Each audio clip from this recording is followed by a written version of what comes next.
The rain was coming down hard that September morning when Madison first walked through the gates of Riverside High. She pulled her hood up, not because of the weather, but because she preferred going unnoticed. After 16 years of moving from school to school, she had learned that flying under the radar was usually the best strategy. Her adoptive father had dropped her off 3 blocks away, just like she had asked. "You sure you don't want me to come in with you?" he had asked, his deep voice carrying that protective tone she knew so well. "Dad, I'm good, really. Just another first day," she had replied, giving him a reassuring smile before stepping out of the regular sedan they used for everyday stuff. Not the fancy cars that stayed in the garage. Those would raise too many questions. Madison adjusted her backpack and walked into the main building. The hallways were exactly what she expected. Groups of kids clustered together, everyone trying to look like they belonged somewhere.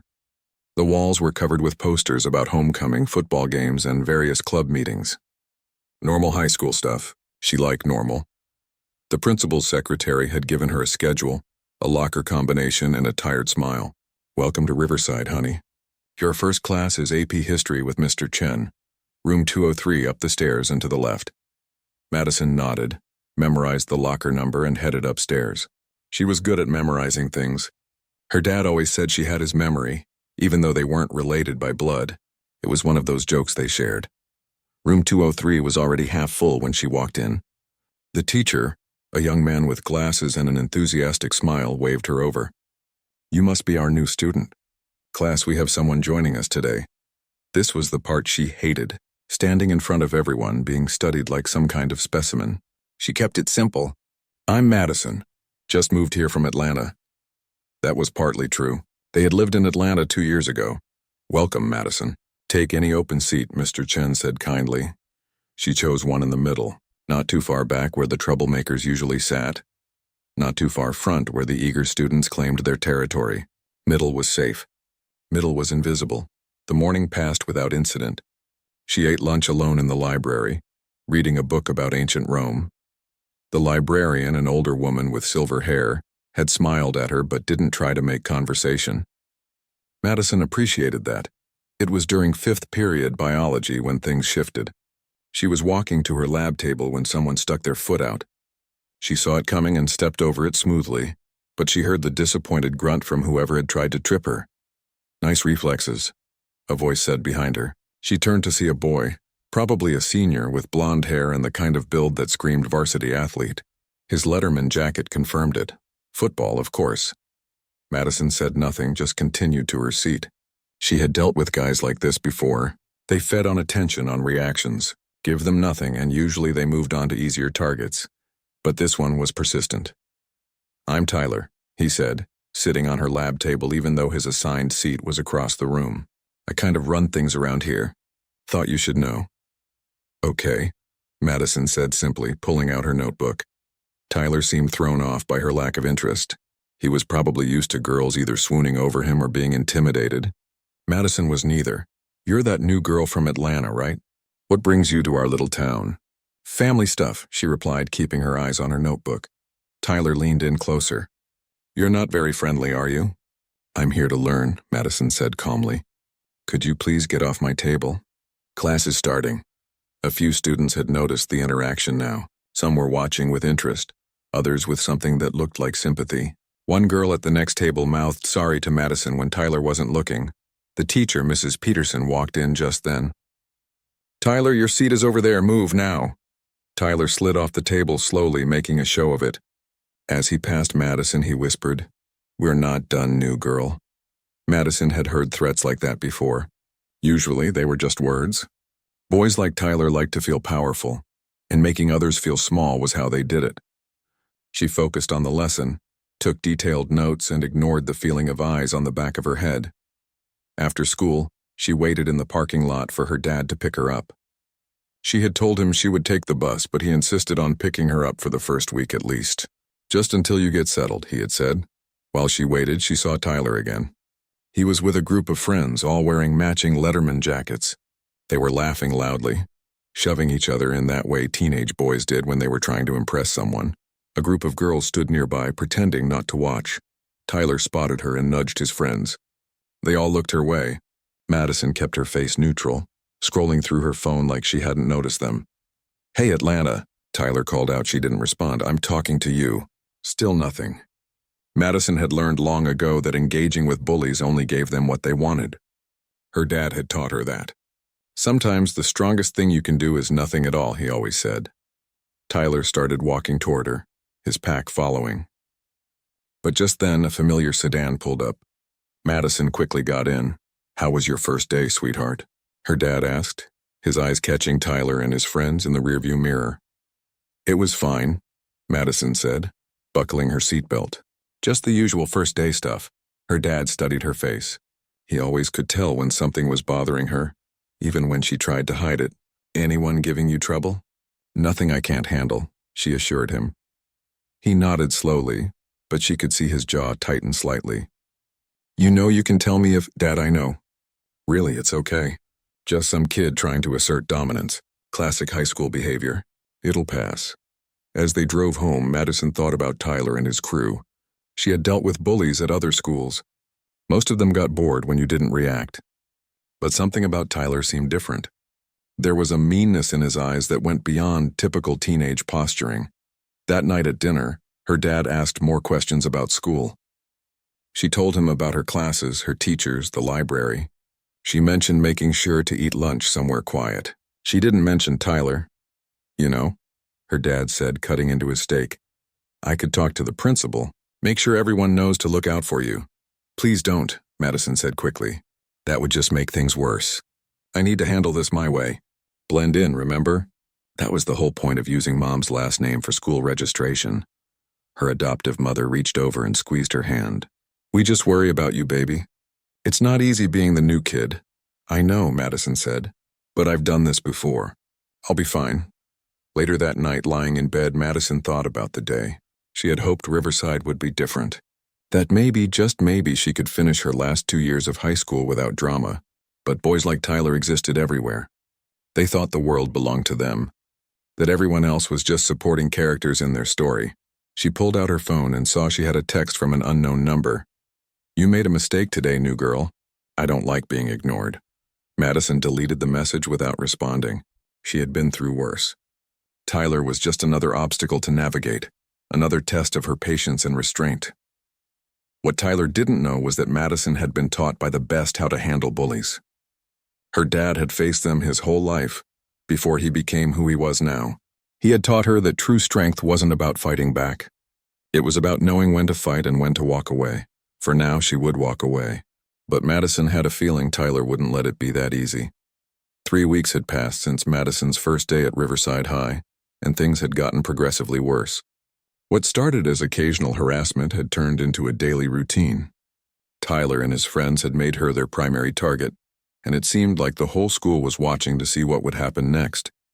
It started small, almost childish. Her books would mysteriously fall from her hands when Tyler passed by in the hallway. Her locker would be decorated with sticky notes containing mean messages. Someone would accidentally bump into her hard enough to make her stumble. Always with witnesses, always with laughter following. Madison kept her promise to herself. She didn't react. She picked up her books, removed the sticky notes, regained her balance, and continued with her day. But inside, the frustration was building. The other students had started to notice the pattern too. Some looked at her with pity, others with a kind of morbid curiosity, wondering how long she could take it before breaking. A few brave souls had tried to befriend her, but Tyler made sure they understood that being Madison's friend meant becoming a target too. Soon she was eating lunch alone again. There was one girl, though, who didn't seem to care about Tyler's threats. Her name was Zoe, and she was what most people would call a nobody in the high school hierarchy. She wore thick glasses, kept her hair in a messy bun, and spent most of her time in the computer lab. One Thursday, she sat down next to Madison in the library. "You know, everyone's taking bets on when you'll finally snap," Zoe said without preamble.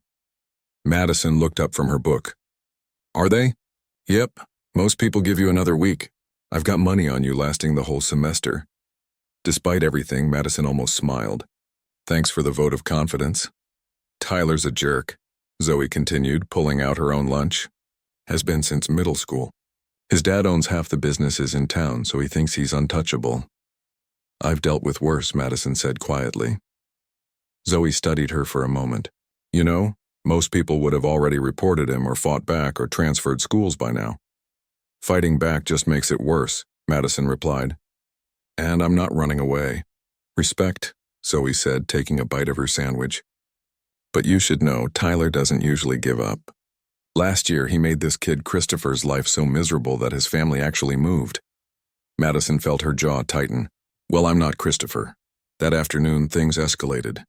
Madison was walking to her car when Tyler and his crew surrounded her. There were 6 of them, all wearing their Letterman jackets like armor. Going somewhere, Atlanta? Tyler asked, blocking her path. Home, Madison said simply, trying to step around him. He moved to block her again. What's your deal? You think you're too good for us? I just want to go home, Madison repeated, her voice steady. She speaks, Tyler announced to his friends, who laughed on cue. See, guys, I told you she could do more than just ignore people. One of his friends, a thick-necked boy named Brett, chimed in. Maybe she's just scared. Are you scared, new girl? Madison took a deep breath. Her dad's voice echoed in her head. Fear is natural, baby girl. It's what you do with it that matters. I'm not scared, she said, meeting Tyler's eyes directly for the first time. I'm tired. There's a difference. Something in her tone must have struck a nerve because Tyler's smirk faltered for just a second. Then it was back, meaner than before. Tired? Oh, poor baby's tired. Maybe you should go back to Atlanta where you belong. I belong here as much as anyone else, Madison said. Tyler stepped closer, close enough that she could smell the mint gum on his breath. No, you don't. You're nobody here. You have no friends, no backup, no nothing. You're alone. Madison held his gaze. Being alone doesn't make me nobody. For a moment they stood there, locked in a silent battle of wills. Then Tyler's phone rang, breaking the spell. He glanced at it and cursed. This isn't over, he said, backing away. Come on, guys. Coach wants us at practice. They left, jogging toward the football field, leaving Madison standing alone in the parking lot. She waited until they were gone before letting out the breath she'd been holding. Her hands were shaking slightly, but not from fear, from anger. That night, she finally told her parents about Tyler. Not everything, just enough to let them know she was dealing with a difficult situation. Her dad's face went through several emotions: concern, anger, protectiveness, before settling on careful calm. Do you want me to handle this? He asked. No, Madison said firmly. I need to do this my way. Her mother looked worried. Honey, there's no shame in asking for help. I know, Madison assured her. And if it gets physical, if he actually tries to hurt me, I promise I'll tell you immediately. But right now it's just words and stupid pranks. Her dad leaned back in his chair, studying her. You're using the techniques I taught you. Madison nodded. Don't give them power. Don't feed their need for attention. Stay calm, stay smart. But there's a limit, her dad said seriously. Everyone has a breaking point, Madison, even me. Even you. I know my limits, Dad. He reached over and squeezed her shoulder. I trust you.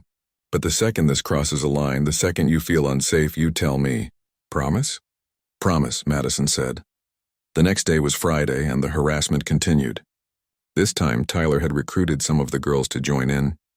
They whispered behind her in class, spread rumors about why she had really left Atlanta, suggested that maybe she had been kicked out of her last school for doing something terrible.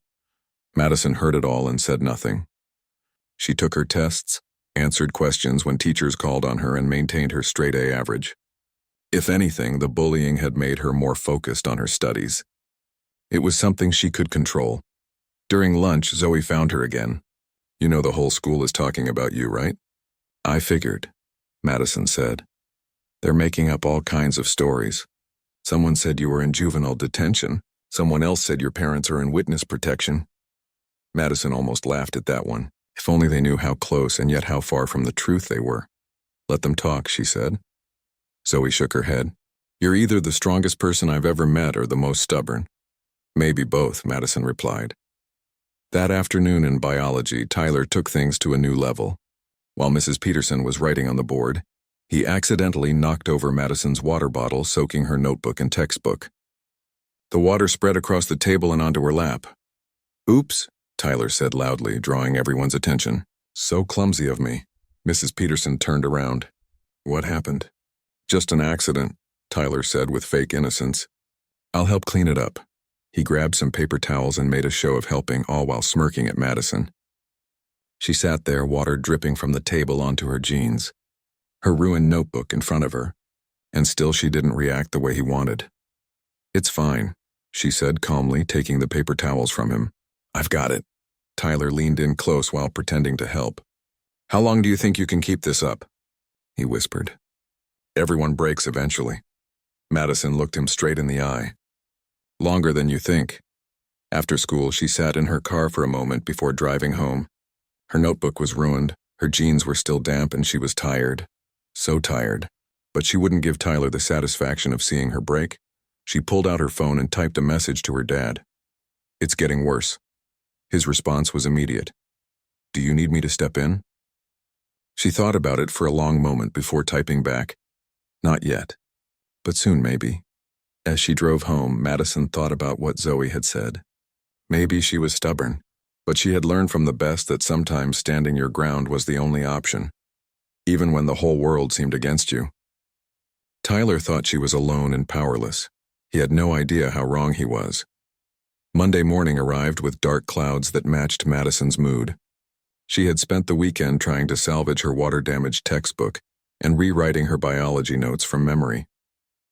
Her parents had noticed her frustration, but she insisted she was handling it.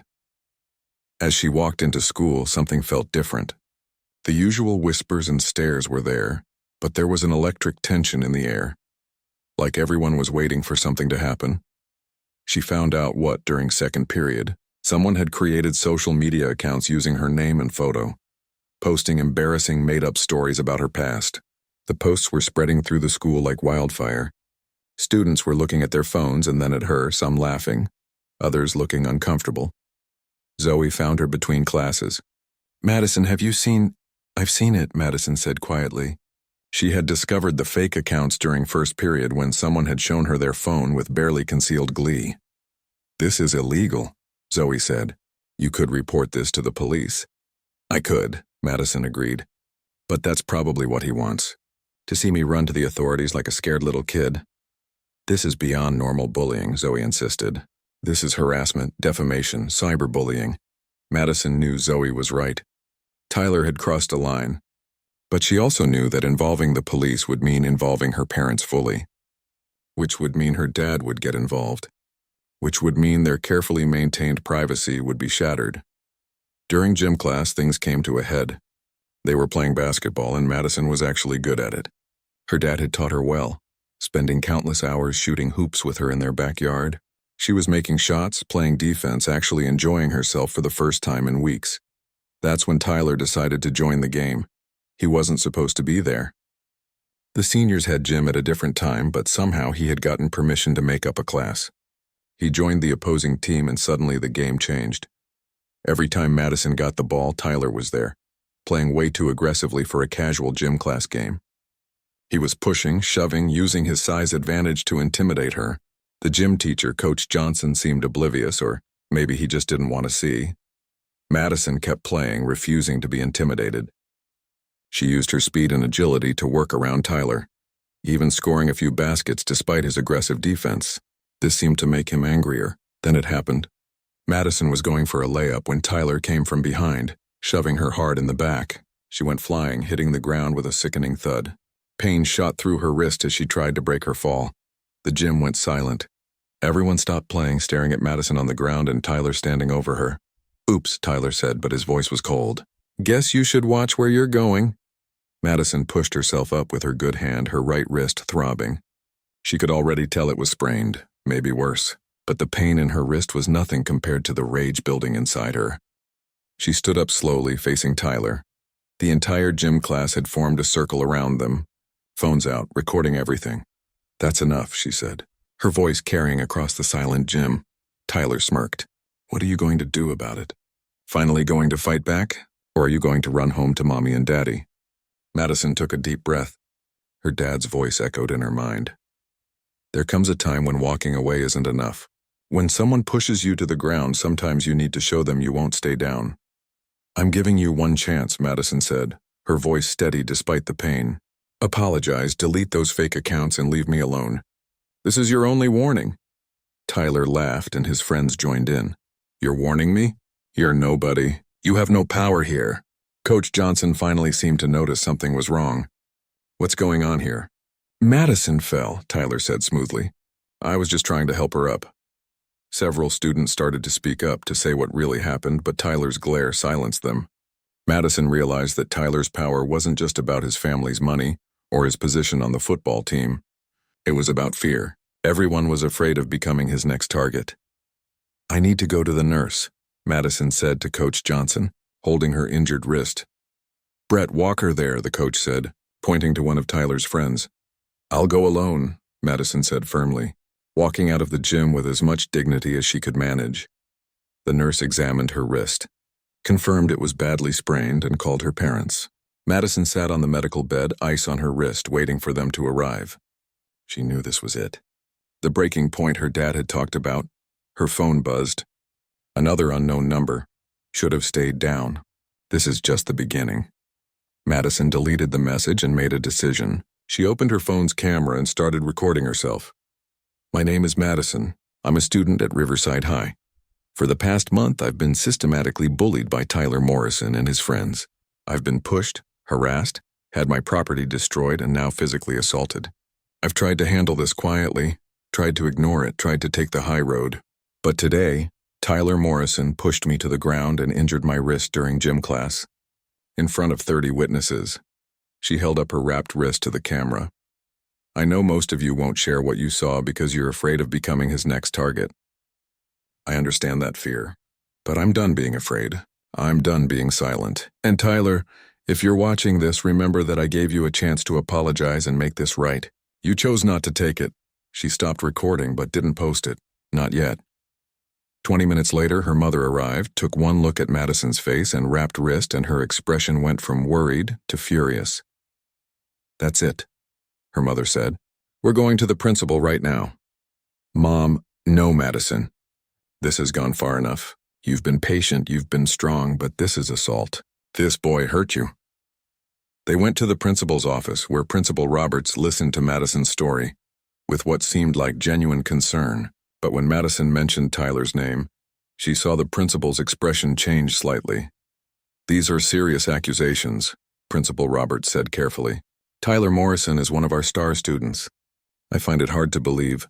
Are you calling my daughter a liar? Madison's mother interrupted, her voice dangerously quiet. Of course not, the principal backpedaled. I'm just saying we need to investigate properly. Talk to witnesses, review any evidence. There were 30 witnesses in that gym, Madison said, and I'm sure several of them recorded it. I'll look into it, Principal Roberts promised. In the meantime, perhaps it would be best if Madison took a few days off to recover from her injury. Madison almost laughed. She was the one being asked to stay home while Tyler would continue walking the halls like nothing happened. As they left the principal's office, Madison's mother was seething. This is ridiculous. That principal is clearly more concerned about Tyler's family than your safety. His dad owns half the town, Madison said. Zoe told me. I don't care if his dad owns the whole state, her mother said. No one hurts my daughter and gets away with it. That evening, Madison's father came home early from a film shoot. He took one look at Madison's wrapped wrist and his jaw clenched. She had rarely seen him truly angry, but she could see it now, simmering just beneath his calm exterior. Tell me everything, he said. So she did. Every detail, every incident, every threat. She showed him the fake social media accounts, the text messages, everything she had been enduring. When she finished, her father was quiet for a long moment. Then he said, You've been incredibly strong, baby girl. Stronger than you should have had to be. But now it's time for this to end. Dad, if you get involved, everyone will know who you are, who we are. Our privacy. Your safety is more important than our privacy, he said firmly. This Tyler kid thinks you're alone and unprotected. He's about to learn how wrong he is. Madison looked at her wrapped wrist, thought about all the weeks of torment, and finally nodded. Okay, but I want to handle it my way first. Give me one more day. Her father studied her face. One day? But if this isn't resolved by tomorrow afternoon, I'm stepping in. And trust me, nobody will ever bother you at that school again. Tuesday morning arrived with an unusual buzz at Riverside High. Madison wasn't there to see it, having been told to stay home one more day to recover. But Zoe was texting her updates every few minutes. Tyler's telling everyone you're too scared to come back, one message read. He's calling you weak, saying you couldn't handle a little physical contact in sports. Madison sat at her kitchen table, her wrapped wrist throbbing, reading the messages. Her father was in his home office making phone calls. She could hear his deep voice through the door, though she couldn't make out the words. He had given her until the end of the school day to handle things her way, but she could tell he was preparing his own response. At noon, Madison made her move. She posted the video she had recorded at the nurse's office, along with screenshots of all the threatening messages and the fake social media accounts. Within minutes, it started spreading. Then she did something unexpected. She drove to school. Her mother tried to stop her. Madison, you're supposed to be resting. I'm done resting, Madison said. I'm done hiding. If I don't show up today, Tyler wins. At least let me come with you, her mother said. Madison shook her head. This is something I need to do myself. But Dad should be ready. Tell him to give me until 2 p.m. She arrived at school during lunch period. The moment she walked through the doors, everyone stopped what they were doing. The hallway went quiet, all eyes on her. Her video had clearly made the rounds. Madison walked straight to the cafeteria, her head held high despite her wrapped wrist. She could hear whispers following her, see people pulling out their phones. She found Tyler exactly where she expected him to be, holding court at his usual table with his football friends. He saw her coming and stood up, his face red with anger. You've got some nerve showing up here after that stunt you pulled online. The truth isn't a stunt, Madison said, loud enough for everyone to hear. I gave you a chance to make this right. You chose to escalate instead. Tyler stepped closer, his friends flanking him. You think posting some crying video makes you tough? You're still nobody. One video doesn't change that. You're right, Madison said. I am nobody to you. I'm just the new girl you decided to torment for fun. But here's what you don't understand, Tyler. Being nobody doesn't make me powerless. The cafeteria was dead silent now. Everyone was watching, recording, waiting to see what would happen next. Tyler laughed, but it sounded forced. What are you going to do, sue me? My dad's lawyers will bury you. Your family doesn't have that kind of money or power. Madison almost smiled. You know nothing about my family. I know enough, Tyler shot back. Single mom, absent dad, moving from city to city. You're trash and everyone knows it. That's when the cafeteria doors opened and Principal Roberts walked in looking flustered. Madison, Tyler, both of you to my office, now. This should be good, Tyler muttered, confident as ever. As they walked to the office, Madison noticed something different. Some students were looking at Tyler with disgust rather than fear. Her video had started something. The spell of intimidation was beginning to break. In the principal's office, they found not just Principal Roberts, but also the vice principal, the school counselor, and surprisingly, the district superintendent, Dr. Chen. Sit down. Both of you, Dr. Chen said, her voice stern. Tyler looked less confident now. The superintendent didn't just show up for minor disputes. Dr. Chen pulled out a tablet. Madison, is this your video? Yes, Madison confirmed. And these screenshots of messages and fake accounts? All real, Madison said. I have more if you need them. This is ridiculous, Tyler interrupted. She's making things up for attention. Dr. Chen turned to Tyler with a cold stare. We've already had 12 students come forward this morning corroborating Madison's account of yesterday's assault. We have video evidence from 3 different phones showing you deliberately pushing her. Tyler's face paled. It was just gym class. Things get rough in sports. We also have evidence of the cyberbullying, Dr. Chen continued. The fake accounts were traced back to IP addresses that we're currently investigating. For the first time, Tyler looked worried. He pulled out his phone, probably to call his father, but Dr. Chen stopped him. Put the phone away, Mr. Morrison. Your parents have already been contacted. They're on their way. The next 20 minutes were tense. Madison sat quietly while Tyler fidgeted. His confidence completely evaporated. Then the door burst open and Tyler's father stormed in. He was a large man in an expensive suit, his face red with indignation. This is outrageous, he boomed. My son is being railroaded by some nobody trying to get attention. That's when another voice came from the doorway, deep, calm, and familiar. I think you should be very careful about calling my daughter a nobody. Everyone turned to see Madison's father standing in the doorway. But this wasn't the casual, everyday version of him that Madison was used to seeing. This was Vincent Reeves, the international action star, wearing a perfectly tailored suit and an expression that had intimidated villains on screen for 2 decades. The room went completely silent. Tyler's mouth fell open. His father took a step back. Even the administrators looked shocked. "Dad," Madison said softly. "You said 2 p.m. Vincent checked his watch.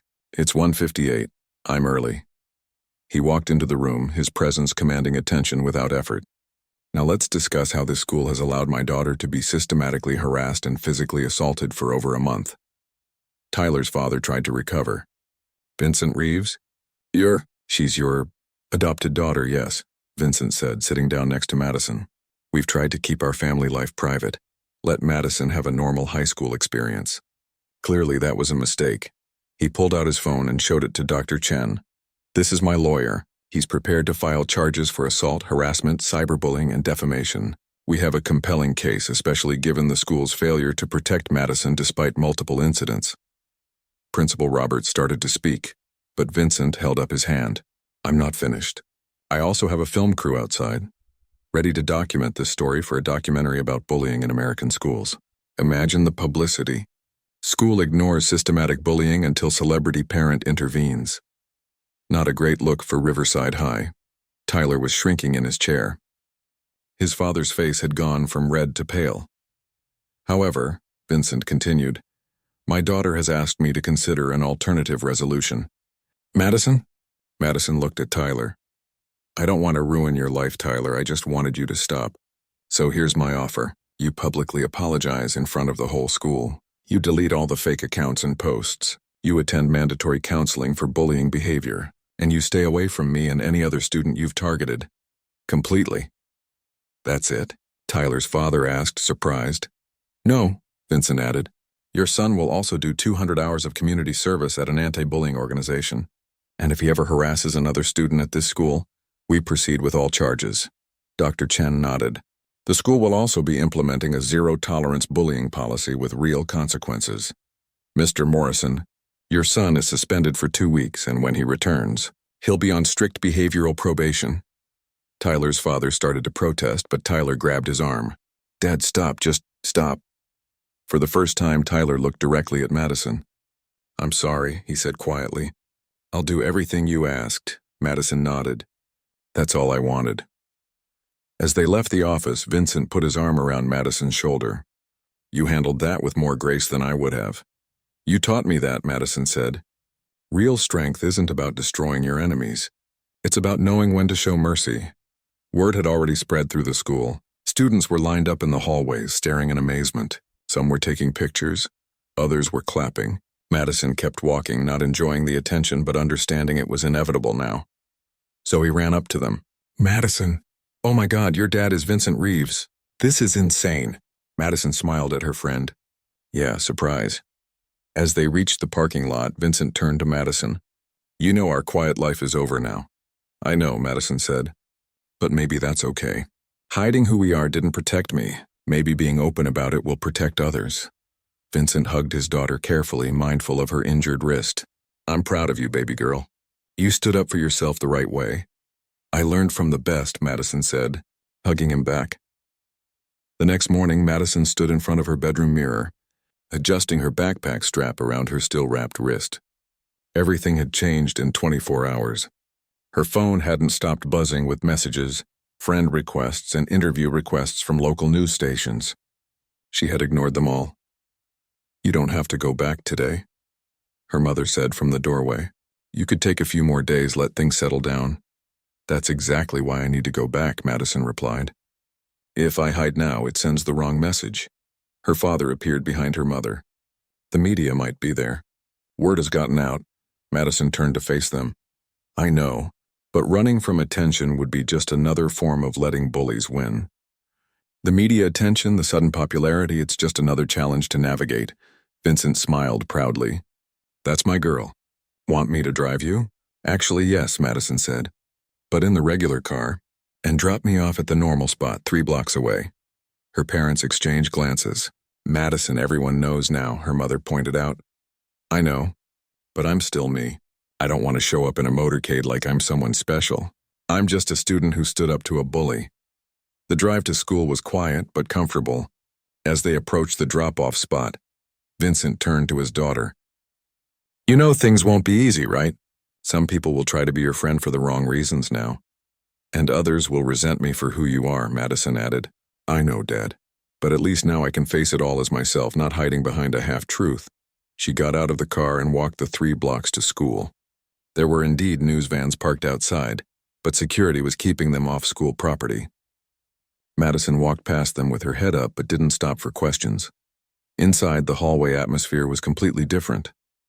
People stepped aside to let her pass, but not out of fear like they did for Tyler. Some smiled, others waved, and a few even whispered thank you as she walked by. She found Zoe at her locker, practically bouncing with excitement. Madison, this is crazy. Do you know how many people have come forward about Tyler since yesterday? Like dozens. I didn't do it for fame, Zoe, Madison said quietly. I know, Zoe said, calming down. That's what makes it even better. You could have destroyed him with your dad's influence from day one, but you tried to handle it yourself first. In her first period class, Madison noticed something interesting. The teacher treated her exactly the same as before. No special treatment, no extra attention. She appreciated that normalcy. During lunch, Madison was prepared to eat alone as usual, but found her regular table occupied by several students. Not the popular kids trying to curry favor, but the quiet ones, the ones who had also been Tyler's targets over the years. A sophomore named Kevin spoke first. We wanted to thank you. Tyler made my freshman year hell, but I was too scared to do anything. He threw my books in the toilet last year, a girl named Rebecca added. The principal did nothing because Tyler's dad threatened to pull his funding from the school's new stadium. Madison listened to their stories, realizing that Tyler's reign of terror had affected far more people than she had known. We need to make sure this doesn't happen again, she said. Not just with Tyler, but with anyone who thinks they can hurt others without consequences. How? Kevin asked. Madison thought for a moment. We create a support system, a group where students can report bullying without fear, where we document everything, where we stand together instead of alone. Like an anti-bullying club? Rebecca asked. More than that, Madison said. A real network of students looking out for each other. By the end of lunch, they had 15 students interested in forming what they decided to call Standing Together. Word spread quickly, and by the end of the day they had over 50 members. Tyler returned to school 2 weeks later, a very different person. He kept his head down, attended his classes, and went straight to his community service afterward. Madison watched him from a distance, seeing the isolation he now experienced. His former friends had distanced themselves, afraid of being associated with his actions. One day she found him sitting alone in the library, working on homework. She hesitated, then sat down across from him. He looked up surprised and a little afraid. I'm not here to gloat, Madison said quietly. Then why? Tyler asked, his voice lacking all its former arrogance. Because isolation isn't the answer either, Madison replied. You were wrong and you hurt a lot of people. But becoming you, becoming someone who enjoys others' pain, that's not justice. Tyler was quiet for a moment. I never thought about it as hurting people. I thought it was just showing who was in charge. Power isn't about putting others down, Madison said. Real power is lifting others up. She stood to leave, but Tyler spoke again. The community service. I'm working with kids who have been bullied. Hearing their stories, he trailed off. I was a monster, wasn't I? You were lost, Madison corrected. The question now is who you choose to be going forward. A month later, Riverside High held its first assembly focused entirely on bullying prevention. Madison was asked to speak but insisted it be a panel instead, including other students who had experienced bullying, teachers, and surprisingly, Tyler. Tyler's speech was the most powerful. He stood in front of the entire school and detailed his actions, took full responsibility and apologized not just to Madison but to everyone he had hurt. I thought fear meant respect, he said. I thought being cruel made me strong. I was wrong. Madison Reeves showed me what real strength looks like. It's standing up for what's right even when you're standing alone. The documentary Vincent had mentioned became real, but it wasn't about Madison's story alone. It featured dozens of students from schools across the country, showing how bullying affected everyone and how standing together could create change. Madison appeared in it briefly, not as Vincent Reeves's daughter, but as a student who chose to stand up. Standing Together grew beyond Riverside High. Other schools started their own chapters.